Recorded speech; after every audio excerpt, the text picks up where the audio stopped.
Hi friends, ಎಲ್ಲರೂ ಹೇಗಿದ್ದೀರಾ? ಎಲ್ಲರೂ ಚೆನ್ನಾಗಿದ್ದೀರಾ ಅಂತ ಭಾವಿಸ್ತಾ ಇದ್ದೀನಿ.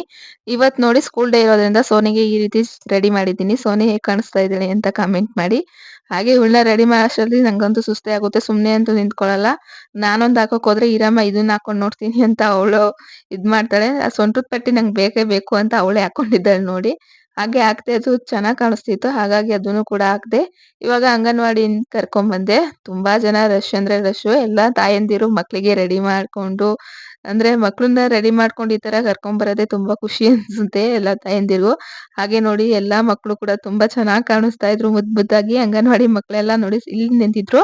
ಅಂದ್ರೆ ಫಸ್ಟೇ ಅಂಗನವಾಡಿ ಮಕ್ಳಿಗೆ ಡ್ಯಾನ್ಸ್ ಮಾಡಿಸ್ತಾರೆ. ಅಂದ್ರೆ ಅವರು ಚಿಕ್ಕ ಮಕ್ಳು ಆಗಿರೋದ್ರಿಂದ ಬೇಗ ಮನಿಕೊಂಡ್ಬಿಡ್ತಾರೆ ಅಂದ್ಬಿಟ್ಟು ಇವ್ರಿಗೆ ಬೇಗನೆ ಮಾಡ್ತಾ ಇದ್ದಾರೆ.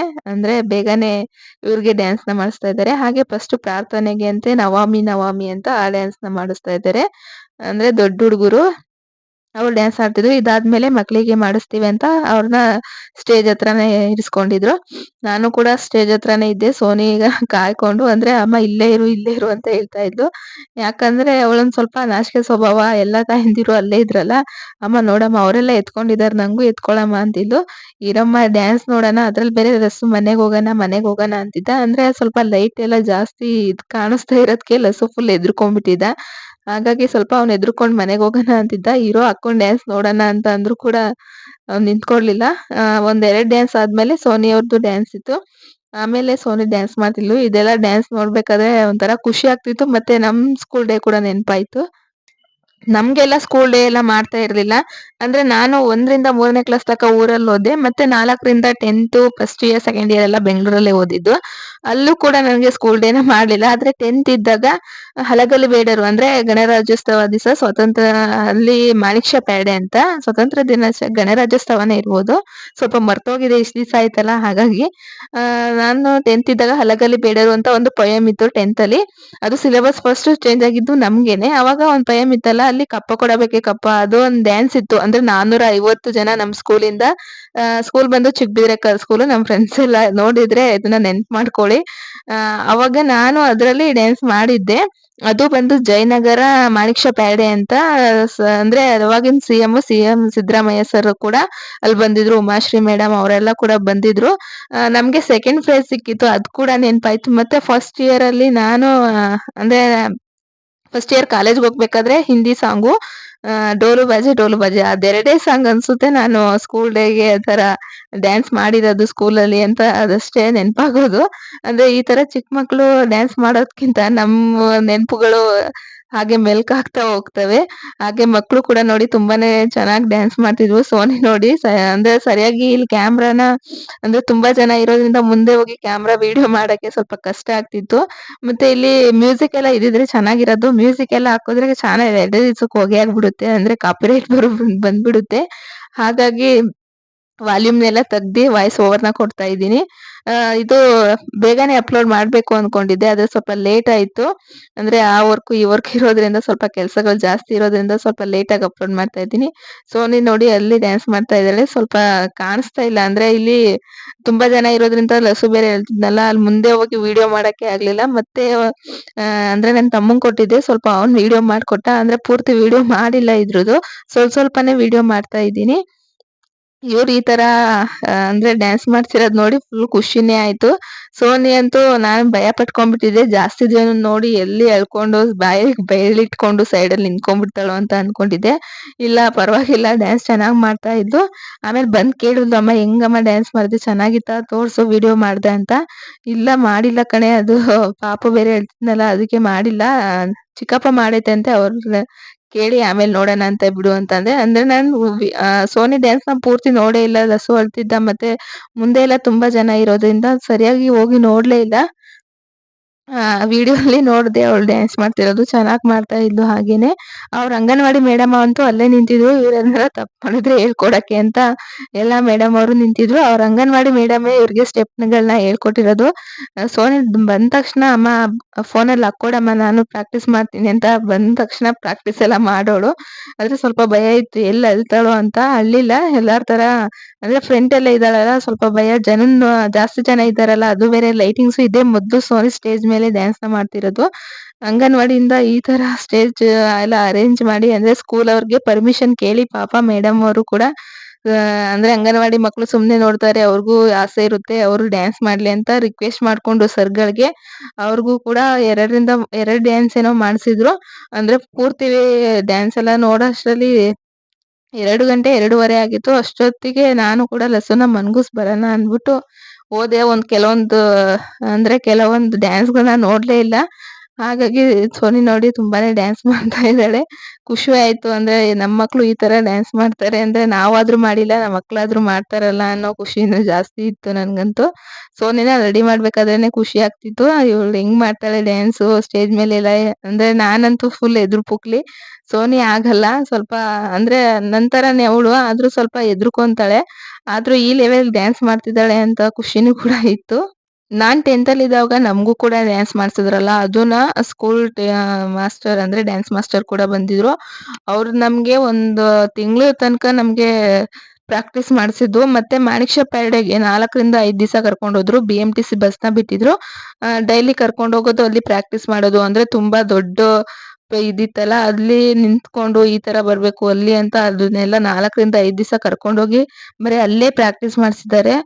ನಮಿಗ್ ಸೆಕೆಂಡ್ ಪ್ರೈಸ್ ಅಂತ ಬಂದಿದ್ದು ತುಂಬಾನೇ ಖುಷಿ ಆಯ್ತು. ಸರ್ ಅಂದ್ರೆ ನಮಗೆ ಕಾಸ್ಟ್ಯೂಮ್ ಆಗಿರ್ಲಿ, ಒಡವೆ ಅದೆಲ್ಲ ಸರ್ಗಳೇ ಕೊಟ್ಟಿದ್ರು. ಅಂದ್ರೆ ಡ್ಯಾನ್ಸ್ ಮಾಸ್ಟ್ರು ಕೊಟ್ಟಿದ್ರು.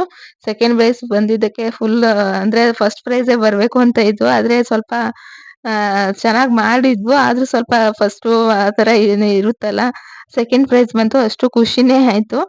ಅಂದ್ರೆ 450 ಜನ ಮಕ್ಳು ಅಂದ್ರೆ ಏನ್ ಕಮ್ಮಿನಾ? ಅದ್ರಲ್ಲೂ ಫ್ರಂಟು ಆ ತರ ಅಂದ್ರೆ ಗಂಡ್ಮಕ್ಳು ಹೆಣ್ಮಕ್ಳು ಮಿಕ್ಸ್ ಮಾಡಿ ಡ್ಯಾನ್ಸ್‌ನ ಮಾಡ್ಸಿದ್ರು. ತುಂಬಾನೇ ಖುಷಿ ಆಯ್ತು. ಆ ದಿನ ಎಲ್ಲ ನೆನ್ಪಾಯ್ತು. ಹಾಗೆ ಕಾಲೇಜಲ್ಲಿ ಫಸ್ಟ್ ಇಯರ್ ಅಲ್ಲಷ್ಟೇ. ಫಸ್ಟ್ ಇಯರು ನಾನ್ ಓದಿದ್ದು ಹಾವೇರಿ ಡಿಸ್ಟ್ರಿಕ್ಕು. ಹಾವೇರಿ ಡಿಸ್ಟ್ರಿಕ್ಕು ಗುತ್ತಲ್ ಅಂತ. ಅಲ್ಲಿ ಓದಿದ್ದು ನಾನು. ಅಂದ್ರೆ ನಾನು ಆಂಟಿ ಇದಾರಲ್ಲ ಅವ್ರ ಮನೇಲೇ ಓದಿದ್ದು. ಆಂಟಿ ಅವ್ರದ್ದೇ ಕಾಲೇಜ್ ಇತ್ತು. ಅವ್ರ ಮನೇಲಿದೆ. ನನ್ ಪರ್ಸನಲ್ ಪ್ರಾಬ್ಲಮ್‌ಗಾಗಿ ನಾನು 1 ಇಯರ್ ಅಷ್ಟೇ ಓದಿದ್ದಲ್ಲಿ. ಆಮೇಲೆ ಸೆಕೆಂಡ್ PUCಗೆ ನಾನು ಮತ್ತೆ ಬೆಂಗಳೂರಲ್ಲೇ ಓದ್ತೀನಿ. ಅಲ್ಲಿಂದ ಅಂದ್ರೆ ಫಸ್ಟ್ PUCನ ಅಲ್ಲೂ ಕೂಡ ಸ್ಕೂಲ್ ಡೇ, ಕಾಲೇಜ್ ಡೇನ ಮಾಡಿದ್ರಲ್ಲ, ಅಲ್ಲೂ ಕೂಡ ಹಿಂದಿ ಸಾಂಗಿಗೆ ಅಲ್ಲೆಲ್ಲ ಡ್ಯಾನ್ಸ್ ಮಾಡಿದ್ದು ಅದೆಲ್ಲ ನೆನಪಾಗ್ತಿತ್ತು. ಹಾಗೆ ಆ ವಿಡಿಯೋ ಕೂಡ ಇದೆ. ಫೋಟೋಸ್ ಎಲ್ಲ ಇದೆ ನನ್ನತ್ರ. ಯಾವತ್ತರ ಶೇರ್ ಮಾಡ್ತೀನಿ ಫೋಟೋಸ್ ಎಲ್ಲ. ಅಂದ್ರೆ ವಿಡಿಯೋ ಏನಿಲ್ಲ. ವಿಡಿಯೋ ಎಲ್ಲ ಅಲ್ಲೇ ಸ್ಕೂಲು ಮತ್ತೆ ಕಾಲೇಜಲ್ಲೇ ಇದೆ. ತುಂಬಾ ವರ್ಷ ಆಯ್ತು ಅಲ್ಲಿಗೋಗಿ. 1 ವರ್ಷ ಅಷ್ಟೇ ಅಲ್ಲಿ ಓದಿದ್ದು. ಅಲ್ಲಿ ಓದ್ಬೇಕು ಅಂದ್ರೆ ಅಲ್ಲಿ ಇದ್ದಾಗ ಓದ್ಬೇಕು ಅಂತ ತುಂಬಾನೇ ಆಸೆ ಇತ್ತು. ಅಂದ್ರೆ ಅಷ್ಟು ಕಾಂಪಿಟೇಷನ್ ಕೊಡ್ತಿದ್ರು ಅಂದ್ರೆ ಓದಕ್ಕೆ. ಒಬ್ರುಕ್ಕಿಂತ ಒಬ್ರು ಒಂದ್ ದಿವಸದಲ್ಲಿ ಒಬ್ರು ಕನ್ನಡ ತಗೊಂಡ್ರೆ ಅವಳಿಗಿಂತ ನಾನ್ ಚೆನ್ನಾಗ್ ಓದ್ಬೇಕು ಅನ್ನೋ ಒಂದ್ ಹಠ. ನಾನು ಕನ್ನಡ ಮೀಡಿಯಂ ಓದಿ ಹೋಗಿ ಅಲ್ಲಿ ಇಂಗ್ಲಿಷ್ ಮೀಡಿಯಂ ಓದಕ್ಕೆ ತುಂಬಾನೇ ಕಷ್ಟ ಆಯ್ತು. 1 ತಿಂಗಳಂತೂ ಫುಲ್ ಕಷ್ಟನೇ ಆಗೋಯ್ತು.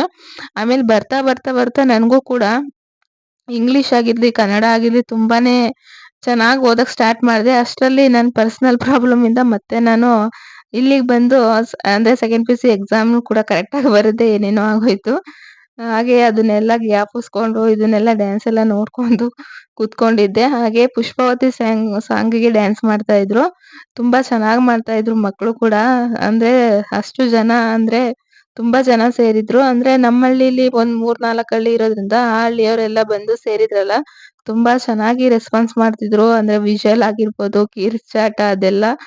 ಮ್ಯೂಸಿಕ್ ಇದ್ದಿದ್ರೆ ತುಂಬಾನೇ ಚೆನ್ನಾಗಿರ್ತಿತ್ತು. ಆದ್ರೆ ಮ್ಯೂಸಿಕ್ ಕೊಟ್ರೆ ಕಾಪಿರೈಟ್ ಬರುತ್ತೆ ಅಂತ ಮ್ಯೂಸಿಕ್‌ನೇನ್ ಕೊಟ್ಟಿಲ್ಲ. ಹಾಗೆ ಸೋನಿದ್ ನೋಡಿ 2ನೇ ಡ್ಯಾನ್ಸು ಡಿಂಗ್ ಡಿಂಗ್ ಡಿಗಾನ ಅದು ವಿಷ್ಣುವರ್ಧನ್ ಅದು ಅಂದ್ರೆ ಸುದೀಪ್ ಸರ್ದು. ಆ ಡ್ಯಾನ್ಸ್ ಇದು ಪೂರ್ತಿ ವಿಡಿಯೋನು ಮಾಡ್ಲಿಲ್ಲ ನಾನು. 1 ನಿಮಿಷನೋ 1.5 ನಿಮಿಷ ಅಷ್ಟೇ ಇರೋದು. ಅಂದ್ರೆ ಫಸ್ಟ್ ಇತ್ತಲ್ಲ ಫ್ರಾಕ್‌ನ ಚೇಂಜ್ ಮಾಡಿ ಜೀನ್ಸ್ ಟಾಪ್ ಹಾಕಿ ಅಂದ್ರು. ಅವಾಗ ಅಲ್ಲೇ ಸ್ಕೂಲ್ ಹತ್ರ ಹೋಗಿ ಕಾಸ್ಟ್ಯೂಮ್ ಎಲ್ಲ ಚೇಂಜ್ ಮಾಡಿಸ್ಕೊಂಡು ಅಂದ್ರೆ ಇದಕ್ಕೇನು ಈ ಡ್ರೆಸ್ಸಿಗೇನು ಇದ್ ಕೊಟ್ಟಿಲ್ಲ ಬಟ್ಟೆನ. ಒಂದ್ ಡ್ರೆಸ್ಸಿಗಷ್ಟೇ ಕೊಟ್ಟಿರೋದು. ಈ ಡ್ರೆಸ್ಸಿಗೆ ನಿಮ್ ಮನೇಲಿರೋ ಡ್ರೆಸ್ಸನ್ನೇ ಹಾಕ್ ಕಳ್ಸಿ ಅಂತ ಹೇಳಿದ್ರು. ಹಾಗಾಗಿ ಸೋನಿನ ನಾವ್ ಬೆಂಗ್ಳೂರ್ಗ್ ಹೋದಾಗ ಜೀನ್ಸ್ ತಂದಿದ್ವಲ್ಲ ಆ ಜೀನ್ಸ್‌ನೇ ಹಾಕ್ದೆ. ತುಂಬಾ ಚೆನ್ನಾಗ್ ಕಾಣಿಸ್ತಿದ್ಲು. ಹಾಗೆ ನೋಡಿ ಅಂದ್ರೆ ಮಕ್ಳು ಸ್ವಲ್ಪ ಭಯ ಬಿದ್ಬಿಟ್ಟು ಸುಮ್ನೆ ನಿಂತ್ಕೊಂಡ್ಬಿಡ್ತಿದ್ರು ಒಂದೊಂದ್ ಸತಿ. ಅಂದ್ರೆ ದೊಡ್ಡೋರ್ಗೆ ಅಷ್ಟು ಜ್ಞಾಪನ ಇರಲ್ಲ. ಚಿಕ್ಕ ಮಕ್ಳು ಇಷ್ಟು ಜ್ಞಾಪಿಸ್ಕೊಂಡು ಎಷ್ಟು ಸ್ಟೆಪ್ ಹಾಕ್ತಾರೆ ಅಂದ್ರೆ ಒಂಥರ ಖುಷಿನೇ. ಒಂದೊಂದ್ ಮಕ್ಳು ಸುಮ್ನೆ ಸೈಲೆಂಟಾಗ್ ಕೂತ್ಕೊಂಡ್ಬಿಡ್ತಿದ್ರು. ಅಂದ್ರೆ ಸ್ವಲ್ಪ ಭಯ ಪಟ್ಕೊಂತಿದ್ವು ಮತ್ತೆ ಮರ್ತೋಗ್ತಿದ್ರು. ಕೆಲವು ಚೂಟಿ ಮಕ್ಳು ನೋಡಿ ಹೆಂಗ್ ಆಟ ಆಡ್ಸಿದಾರೆ. ಅಂದ್ರೆ ಹೆಂಗ್ ಡ್ಯಾನ್ಸ್ ಮಾಡ್ತಿದಾರೆ ಅಂತ. ನೋಡಿ ನಮ್ ಸೋನಿ ಪಕ್ಕ ನಿಂತಿದ್ದಾಳಲ್ಲ, ಅದು ಮ್ಯೂಸಿಕ್ ಬರಕ್ಕಿಂತ ಮುಂಚೆನೆ ಸ್ಟೆಪ್ ಹಾಕ್ಬಿಡ್ತಿದ್ಲು. ತುಂಬಾ ಚೆನ್ನಾಗಿ ಡ್ಯಾನ್ಸ್ ಮಾಡ್ತಿದ್ಲು ಅವಳಂತೂ. ಹಾಗೆ ಕೆಲವು ಮಕ್ಳು ಮಾತ್ರ ಈ ತರ ಸ್ವಲ್ಪ ಭಯ ಪಟ್ಕೊಂಡು ಅವರು ಕೂಡ ಚೆನ್ನಾಗ್ ಮಾಡ್ತಾ ಇದ್ರು. ಸ್ಕೂಲ್ ಮಕ್ಳಿಗಿಂತಾನು ಚೆನ್ನಾಗ್ ಮಾಡ್ತಿದ್ರು. ಹಾಗೆ ಸ್ಕೂಲ್ ಮಕ್ಳು ಮತ್ತೆ ಅಂಗನವಾಡಿ ಮಕ್ಳಿಗೂ ವ್ಯತ್ಯಾಸ ಇರುತ್ತಲ್ಲ. ಚಿಕ್ಕ ಮಕ್ಳು ಇಷ್ಟು ಮಾಡೋದೇ ಹೆಚ್ಚು ಅನ್ಕೊಂತೀವಿ. ಅಷ್ಟು ಚೆನ್ನಾಗ್ ಮಾಡ್ತಾ ಇದ್ರು ಅಂಗನವಾಡಿ ಮಕ್ಳು. ಮೇಡಮ್ ಅಂತೂ ಅಲ್ಲೇ ನಿಂತ್ಕೊಂಡು ಅವ್ರಿಗಂತೂ ಸ್ಟೆಪ್‌ಗಳನ್ನ ಹೇಳ್ಕೊಡ್ತಾ ಇದ್ರು. ಹಾಗೆ ಎಲ್ಲ ಮುಗಿಸ್ಕೊಂಡು ಮನೆ ಹತ್ರ ಬಂದ್ವು. ಅಂದ್ರೆ ಇದು 2 ಡೇಸ್ ಕಂಟಿನ್ಯೂ ಆಗಾಗಿರುತ್ತೆ. ಹಾಗೆ ನೋಡಿ ಇವಾಗ ಸ್ವಲ್ಪ ಅಲ್ಲಿ ಅಂದ್ರೆ ಗಲೀಜಾಗಿತ್ತು. ಅಂದ್ರೆ ಪಾತ್ರೆ ತೊಳಿಯೋದ್ರಿಂದ ಯಾವಾಗ್ಲೂ ಕರೆ ಕಟ್ಕೊಂಡ್ಬಿಡುತ್ತೆ ಬೇಗ. ಹಾಗಾಗಿ ಸ್ವಲ್ಪ ಇವತ್ತು ಬ್ರಷಿಂದ ನೀಟಾಗಿ ತೊಳಿಯೋಣ ಅಂದ್ರೆ ಹೊರಗಡೆ ಪಾತ್ರೆ ತೊಳಿಯೋಣ ಅಂತ ಅನ್ಕೊಂಡಿದೀನಿ. ಇಲ್ಲಂತೂ ಬೇಗನೆ ಗಲೀಜಾಗ್ಬಿಡುತ್ತೆ. ಅಂದ್ರೆ ಸ್ವಲ್ಪ ಇದ್ರಲ್ಲಿ ಮುಸ್ರೆ ಅದೆಲ್ಲ ಉಯ್ತಾ ಇರ್ತೀವಲ್ಲ ಸಾರಿ. ಅದಕ್ಕೆ ಸ್ವಲ್ಪ ಬೇಗನೆ ಕರೆನ ಕಟ್ಕೊಂಡ್ಬಿಡುತ್ತೆ. ಹಾಗಾಗಿ ಸ್ವಲ್ಪ ಬ್ರಷಲ್ಲಿ ಉಜ್ಕೊಂಡು ನಾಳೆಯಿಂದ ಹೊರ್ಗಡೆನೆ ತೊಳೆಯೋಣ ಅಂತ ಇವಾಗ ನೀಟಾಗೆಲ್ಲ ಕ್ಲೀನ್ ಮಾಡ್ಕೊಂಡೆ. ಹಾಗೆ ನೋಡಿ ಒಂದ್ ಅಜ್ಜಿಗೆ ಹೇಳಿದ್ದು ಟೊಮೆಟೊ ತಗೊಂಬನ್ನಿ. ಟೊಮೆಟೊ ಖಾಲಿಯಾಗಿತ್ತು. ಅಂದ್ರೆ ಡೈರೆಕ್ಟ್ ರೈತರಿಂದನೇ ತಗೊಂಡಿದ್ದು. ಹಾಗಾಗಿ ಅವರು ಕೂಡ ತಂದಿದ್ರು. ನೋಡಿ ಒಂದ್ 10 ಕೆಜಿಯಷ್ಟು ಟೊಮೆಟೊನ ತಂದ್ಕೊಟ್ರು. ಹಾಗೆ ನಮ್ಮ ಮನೆಯವರು ಕೋಳಿನ ತೂಕ ಮಾಡ್ತಿದ್ರು. ಒಂದ್ ಕೋಳಿನ ಬಾಯ್ಲರ್‌ನ ಈ ತರ ಬಿಟ್ಟಿದ್ರು ಫ್ರೀಯಾಗಿ. ಅದಂತೂ ಎಲ್ ಬೇಕೋ ಅಲ್ಲೇ ಓಡೋಗ್ಬಿಡೋದು. ಹಂಗೆ ಸ್ವಲ್ಪ ಮೇವೆಲ್ಲ ತಿಂತಾ ಇದ್ವು ಕೆಳಗಡೆ ಎಲ್ಲ. ಹಾಗೆ ಲಸು ಫುಲ್ ಹೆದ್ರುಕೊಂಡ್ಬಿಟ್ಟಿದ್ದ. ಹಾಗೆ ಸಾಯಂಕಾಲ ಆಗ್ತಾ ಬಂತು. ನಮ್ಮ ಅತ್ತೆಯವ್ರು ಕೂಡ ಬಂದು ಸ್ವಲ್ಪ ಹೊತ್ತು ಕುತ್ಕೊಂಡಿದ್ರು ಅಂಗಡಿ ಹತ್ರ. ಇನ್ನೇನ್ ಮೇಕೆ ಮರಿ, ಕುರಿ ಮರಿಗಳೆಲ್ಲ ಹೋಗ್ತಾ ಇದಾವ್ ನೋಡಿ. ಆಗ್ಲೇ 7 ಗಂಟೆ 6:30 ಆದ್ರೂ ಹಿಂಗ್ ಕಾಣಿಸ್ತಾ ಇರುತ್ತೆ. ಫುಲ್ ಹಸುಗಂತೂ ಮೇಕೆ, ಕುರಿ, ಹಸು ಅದನ್ನ ನೋಡ್ಕೊಂಡು ನಿಂತ್ಕೊಂಡ್ಬಿಡ್ತಾನೆ ಎಷ್ಟ್ ದಿವ್ಸ ಆದ್ರೂ. ನಾನು ಕೂಡ ಅಂಗಡಿ ಹತ್ರ ನಿಂತಿದ್ದೆ. ಅಂದ್ರೆ ನಮ್ಮ ಮನೆಯವ್ರು ಕೋಳಿ ಕಟ್ ಮಾಡ್ತಿದ್ರು. ಯಾರು ಇರ್ಲಿಲ್ವಲ್ಲ ಅಂಗಡಿ ಹತ್ರ. ಹಾಗಾಗಿ ಅಲ್ಲೇ ನಿಂತ್ಕೊಂಡು ಸ್ವಲ್ಪ ವ್ಯಾಪಾರ ಎಲ್ಲ ನಮ್ಮ ಮನೆಯವ್ರು ಬರೋ ತನಕ ಮಾಡ್ಕೊಂಡು ನಾನು ಮನೆಗ್ ಬರೋಣ ಅಂತ ನೋಡಿ ಇಲ್ಲಿ ನಿಂತಿದ್ದೀನಿ. ಕೋಳಿ ನೋಡ್ಕೊಂಡು ಲಸು ಕೂಡ ನಿಂತಿದ್ದ. ಅದನ್ನ ಬಾಯೊಳಗೆ ಕೈ ಹಾಕಕ್ ಹೋಗ್ತಾನೆ. ಹಾಗೆ ನಮ್ಮ ಮನೆಯವ್ರು ಇರು ಒಂದ್ ಸ್ವಲ್ಪ ಮತ್ತೆ ಮೇಕೆ ಮರಿಗಳನ್ನೆಲ್ಲ ಇವಾಗ ಒಳಗಡೆ ಕಟ್ ಬರ್ತೀನಿ ಅಂತ ಅವರು ಕೂಡ ಒಳಗಡೆ ಕಟ್ ಬರ್ತಾ ಇದ್ದಾರೆ. ಅಂದ್ರೆ ಗಂಡ್ ಮಕ್ಳೇ ಕಟ್ಬೇಕು ಅಂದ್ರೆ ಸ್ವಲ್ಪ ಹೆಣ್ಮಕ್ಳು ಕಟ್ಟಕ್ಕೆ ಸ್ವಲ್ಪ ಭಯ ಪಡ್ತೀನಿ. ನಾನಂತೂ ಒಂದ್ ದಿವ್ಸಾನು ಕಟ್ಟಿಲ್ಲ. ಯಾಕಂದ್ರೆ ನಮ್ ಕರಿಯ ಇದಾನಲ್ಲ ಅವನಂತೂ ಯಾರಿಗೂ ಬಗ್ಗಲ್ಲ. ಇಲ್ಲ ನಮ್ಮ ಮಾವ ಕಟ್ಬೇಕು, ಇಲ್ಲ ನಮ್ಮ ಮನೆಯವ್ರು ಕಟ್ಬೇಕು. ನಮ್ಮ ಅತ್ತೆನ ಕಟ್ಟಕ್ಕೆ ಆಗಲ್ಲ. ಅಂದ್ರೆ ಅವನಂತೂ ಮೈ ಮೇಲೆ ಬಿದ್ದೋಗ್ಬಿಡ್ತಾನೆ. ಒಂದೊಂದ್ ಸತಿ ಏನಾಗುತ್ತೆ ಅಂದ್ರೆ ಅವ್ನಿಗೆ ಸ್ವಲ್ಪ ಹಿಂಗ್ ಕಸ ಗುಡಿಸ್ಬೇಕಾದ್ರೆ ಪರ್ಕೆ ಟಚ್ ಆಯ್ತು ಅಂತ ಮುಗೀತು. ಗುದ್ದಕ್ಕೆ ಬರ್ತಾನೆ. ದೇವ್ರ ಮರಿ ಇರೋದ್ರಿಂದ ಸ್ವಲ್ಪ ಕೋಪ ಎಲ್ಲ ಜಾಸ್ತಿ ಇರುತ್ತಲ್ಲ. ಹಾಗಾಗಿ ಅವನ್ಗಂತೂ ನಾವಂತೂ ಕಟ್ಟಲ್ಲ. ನಮ್ಮ ಮನೆಯವರೇ ಒಳಗಡೆ ಎಲ್ಲ ಕಟ್ತಾ ಇದ್ದಾರೆ. ಈ ಮರಿ ನೋಡಿ ಇನ್ನೊಂದ್ 20 ದಿವಸ ಮತ್ತೆ 2 ಮರಿ ಬರುತ್ತೆ. 2 ಪಾಪು ಮರಿ ಬರುತ್ತೆ ನಮ್ಮನೆಗೆ. ಇನ್ನೊಂದ್ 20 ದಿವಸ ಕಾಯ್ಬೇಕು. ಹಾಗೆ ನಮ್ಮ ಮನೆಯವ್ರಿಗೂ ಇವತ್ತು ಸ್ವಲ್ಪ ಚಿಕನ್ ಎಲ್ಲ ಕಟಿಂಗ್ ಜಾಸ್ತಿ ಇರೋದ್ರಿಂದ ಆ ಬಟ್ಟೆನೇ ಹಾಕೊಳ್ಳಲ್ಲ. ಅದ್ರ ಮೇಲೆ ಒಂದ್ ಬಟ್ಟೆನ ಹಾಕೊಂಡು ಕಟ್ ಮಾಡ್ತಾರೆ. ಅದಕ್ಕೆ ಇವಾಗ ಕರಿನ ಒಳಗಡೆ ಕಟ್ಬಿಟ್ಟು ಬಟ್ಟೆ ಇವಾಗ ಹಾಕೊಂಡು ಮತ್ತೆ ಚಿಕನ್ ಎಲ್ಲ ಕಟ್ ಮಾಡ್ಬೇಕು ಅಂತ ನೋಡಿ ಕರಿಯಂಗ್ ಇವಾಗ ಒಳಗಡೆ ಕಟ್ತಾ ಇದ್ದಾರೆ. ಒಂದೊಂದ್ ಸತಿ ಫುಲ್ಲು ಗರಂ ಆಗ್ಬಿಡ್ತಾನೆ ನಮ್ ಕರಿಯ. ಸ್ವಲ್ಪ ಅವನ್ನ ಕೇರ್‌ಫುಲ್ ಆಗಿ ಹ್ಯಾಂಡಲ್ ಮಾಡ್ಬೇಕು. ಇಲ್ಲ ಅಂದ್ರೆ ಫುಲ್ ಮೈ ಎಲ್ಲ ಬಿದ್ದೋಗ್ಬಿಡ್ತಾನೆ. ಅವನನ್ನ ಒಂದ್ ಸತಿ ಕಾಲ್ ತುಳಿದ್ರೆ ಮುಗೀತು ಕತೆ. ಯಪ್ಪಾ ಎಷ್ಟು ನೋವಾಗುತ್ತೆ ಅಂದ್ರೆ ನಾನೊಂದ್ 2 ಸತಿ ಮೇವು ಕಟ್ಬೇಕಾದ್ರೆ ಹೋಗಿ ಅವ್ನ ಸೈಡಿಗೆ ಈ ತರ ಹುಲ್ ತಿನ್ನಕ್ ತರ್ತಾನಲ್ಲ ಅವಾಗೆಲ್ಲ ಕಾಲ್ ತುಳ್ದ್ಬಿಟ್ಟವ್ನೆ. ಎಷ್ಟು ನೋವಾಗುತ್ತೆ ಅಂದ್ರೆ ಒಂಥರ ಜೀವನೇ ಹೋಗೋ ತರ ಆಗ್ಬಿಡುತ್ತೆ. ಅಷ್ಟು ನೋವಾಗುತ್ತೆ ಅವ್ನ್ ಕಾಲ್ ತುಳಿಯೋದು. ನಮ್ಮ ಮನೆಯವರು ಕೂಡ ಇವಾಗ ಒಳಗಡೆನ ಕಟ್ತಾ ಇದ್ದಾರೆ. ನೋಡಿ ಇಷ್ಟು ಲೇಟ್ ಆಗೈತೆ ಇವಾಗ ಒಳಗಡೆ ಕಟ್ತಾ ಇದ್ದಾರೆ. ಅಂದ್ರೆ ಕರಿಯನ್ನ ಸ್ವಲ್ಪ ನಿಭಾಯಿಸೋರು ಇವೇನ್ ಬೇಕು. ಅಂದ್ರೆ 4, 5 ತಿಂಗಳು ಅಷ್ಟೇ ನಮ್ ಕರಿಯ ಇರೋದು. ಹಾಗೆ ಮನೆ ಹತ್ರ ಬಂದು ಇವಾಗ ಅಡ್ಗೆನ ಮಾಡ್ಕೊಳ್ಳೋಣ ಅಂತ ಮಾಡ್ಕೊಂತಾ ಇದ್ದೀನಿ. ಏನಾಗಿತ್ತು ಅಂದ್ರೆ ಗ್ಯಾಸ್ ಬರೋ ಅಷ್ಟ್ರಲ್ಲಿ ನಾನೇ ಓಡೋದೆ. ಅಷ್ಟ್ರಲ್ಲಿ ಅವ್ರು ಓಡ್ ಹೋಗ್ಬಿಟ್ರು. ಅಂದ್ರೆ ಗ್ಯಾಸ್ ಹೊರಗಡೆ ಇಟ್ಟಿದ್ರೆ ಅವ್ರು ನಿಲ್ಲಿಸ್ತಿದ್ರು. ಹೊರಗಡೆ ಇಟ್ಟಿರ್ಲಿಲ್ಲ. ಇನ್ನೇನ್ ಇರ್ತಾರಲ್ಲ ಅಂತ ಹೋದೆ. ಅವ್ರು ಹಾಗೆ ಹೋಗ್ಬಿಟ್ರು ಆನ್ ಮಾಡಿ. ನಾನ್ ಸ್ವಲ್ಪ ಇಲ್ಲಿ ಕೆಲ್ಸ ಮಾಡೋದು ಇದು ಮಾಡೋದ್ರಿಂದ ಅದ್ ನೋಡ್ಲೇ ಇಲ್ಲ. ಆಮೇಲೆ ನಾಳೆ ತುಂಬ್ಸೋಣ ಆದ್ರೆ ಬಿಡು ಅಂದ್ಬಿಟ್ಟು ಇವಾಗ ಒಲೆಲೇ ಇವಾಗ ಬಂದು ಟೀನ ಇಟ್ಕೊಂಡೆ. ಹಾಗೆ ಅನ್ನ ಮತ್ತೆ ಸಾಂಬಾರ್ ಮಧ್ಯಾಹ್ನದಿತ್ತಲ್ಲ ಅದ್ರ ಜೊತೆ ಮುದ್ದೆ ಮಾಡ್ಕೊಳ್ಳೋಣ ಅಂದ್ಬಿಟ್ಟು ನೆಂಚ್ಕೊಳ್ಳಕ್ಕೆ ಸ್ವಲ್ಪ ಅಂದ್ರೆ ಆಮ್ಲೆಟ್‌ನ ಮಾಡು ಅಮ್ಮ ಅಂತಿದ್ಲು ಸೋನಿ. ಹಾಗೆ ಎಲ್ಲರಿಗೂ ಆಮ್ಲೆಟ್ ಮಾಡ್ಕೊಟ್ಟೆ. ಸೋನಿ ಇದ್ರಲ್ಲಿ ನಾನೇ ಮಾಡ್ತೀನಿ ಆಮ್ಲೆಟ್ ಅಂತ ಅವಳು ಸೈಡಲ್ಲಿ ಹೋಗಿ ಕೂತ್ಕೊಂಡ್ಬಿಟ್ಲು. ಇರು ನಾವು ಫಸ್ಟ್ ನಮ್ಗೋಸ್ಕರ ಮಾಡ್ಕೊಂತೀವಿ ಆಮೇಲೆ ನೀನ್ ಹೆಂಗಾರ ಮಾಡ್ಕೊ ಅಂತ ಹೇಳ್ದೆ. ಇವಾಗ ನಮ್ಗೋಸ್ಕರ ಅಂತ ಆಮ್ಲೆಟ್‌ನ ಮಾಡ್ಕೊಂತಾ ಇದ್ದೀನಿ. ಒಲೆಲಂತೂ ಬೇಗನೆ ಆಗುತ್ತೆ. ಆದ್ರೆ ಸ್ವಲ್ಪ ಕೆಲ್ಸ ಅದಕ್ ಇದಕ್ ಹೋಗ್ಬೇಕಂದ್ರೆ ಸ್ವಲ್ಪ ಬೇಜಾರಾಗ್ಬಿಡುತ್ತೆ. ಅಂದ್ರೆ ಶೀತದ ಟೈಮು ಒಲೆನೂ ಬೇಗ ಉರಿಯಲ್ವಲ್ಲ. ಎಲ್ಲ ಶೀತ ಆಗ್ಬಿಡುತ್ತೆ. ಸೌದೆ ಎಲ್ಲ ಬೇಗನೆ ಹತ್ಕೊಳಲ್ಲ. ಅಷ್ಟೇ ಬೇಜಾರು ಇನ್ನೇನ್ ಇರಲ್ಲ. ಸೋನಿ ನೋಡಿ ಎಂತಾದ ಆಮ್ಲೆಟ್‌ನ ಬಿಟ್ಟಿದ್ದಾಳೆ. ಅವಳೇ ನಾನ್ ಮಾಡ್ತೀನಿ ಲಸುಗೆ ನಾನು ಅಂತ ಅವಳೇ 2 ಆಮ್ಲೆಟ್‌ನ ಮಾಡ್ಕೊಂಡ್ ಕುಂತಿದ್ದಾಳೆ. ಇನ್ನೇನ್ ಅವಳೇ ಮಾಡ್ಲಿ ಅಂತ ನಾವು ಕಲೀಲಿ ಅಂತ ಸುಮ್ನಾದ್ವು. ಹಾಗೆ ನೋಡಿ ಫುಲ್ ಯೋಚನೆಯಲ್ಲಿ ಮುಳುಗ್ಬಿಟ್ಟಿದ್ದಾಳೆ. ಅಷ್ಟು ಇದಾಗ್ತಿದೆ ಅವಳಿಗೆ ಅಡ್ಗೆ ಮಾಡಕ್ಕೆ. ಅವಳು ಕೂಡ ನೋಡಿ ಆಮ್ಲೆಟ್‌ನ 2 ಮಾಡ್ಕೊಂಡು ನಮ್ಮ ಮನೆಯವರು ಕೂಡ ಇವಾಗ ಅಂದ್ರೆ ಹಾಫ್ ಬಾಯ್ಲ್ ಏನೋ ಮಾಡ್ತೀನಂತ ಅವರು ಕುಂತಿದ್ದಾರೆ. ಅಪ್ಪ, ಮಗಳು ಇಬ್ರು ಸೇರ್ಕೊಂಡು ಇವತ್ತು ಆಮ್ಲೆಟ್‌ನ ಮಾಡಿದ್ದು. ಹಾಗೆ ನಮ್ಮ ಮನೆಯವರು ಹಾಫ್ ಬಾಯ್ಲ್‌ನ ಮಾಡ್ಕೊಂಡು ನಾವು ಕೂಡ ಇವಾಗ ಊಟನೆಲ್ಲ ಮುಗಿಸ್ಕೊಳ್ಳೋಣ ಅಂತ ಎಲ್ಲ ಇಟ್ಕೊಂಡ್ ಕುಂತಿದ್ದೀವಿ. ಈ ವಿಡಿಯೋ ನಿಮ್ಗೆ ಇಷ್ಟ ಆದ್ರೆ ಪ್ಲೀಸ್ ಒಂದು ಲೈಕ್ ಮಾಡಿ, ಶೇರ್ ಮಾಡಿ, ಸಬ್ಸ್ಕ್ರೈಬ್ ಮಾಡಿ, ಸಪೋರ್ಟ್ ಮಾಡಿ. Thank you for watching.